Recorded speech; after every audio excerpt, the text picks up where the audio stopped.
عربي اماراتو افغانستان ته د کرونا وایرس د 50,000 پیښو د تشخیص لپاره کیټونه ورکړل. د دغو کیټونو ارزښت 3.5 میلیونه امریکایي ډالر دی. کلونه کېږي چې متحده عربي امارات په افغانستان کې خپلو بشردوستانه مرستو ته دوام ورکوي.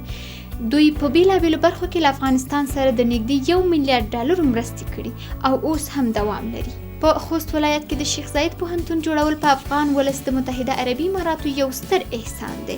د دغه پوهنتون لپاره یې 12 تدریسي ودانۍ، 10 بلاکه د لیلي ودانۍ، مسجد، کتابتون او نورې ودانۍ جوړې کړي دي. کابل ښار کې د اماراتو ښارګوټی چې په 1409 کال کې د بنسټ ډبره کېښودل شوه او اوس مهال 3310 اپارتمانونو په درلودلو سره د افغانانو په خدمت کې دی.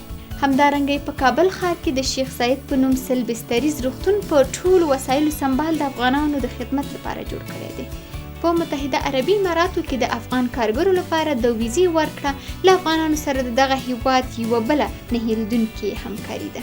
د افغانستان د خپلواکۍ د سلیمې کلیزې په ویاړې برج خلیفه په وړیا توګه د افغانستان په درې رنګه بیرغ وپوښو او نړۍ ته یې له افغانستان سره د همکارۍ یو بل ثبوت وړاندې کړ.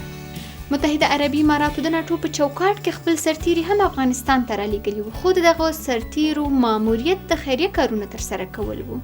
زیات شمیر افغانان د متحده عربي اماراتو له دغه همکاریو مننه کوي. شکرا امارات. مننه امارات نه ډیر زیات مننه.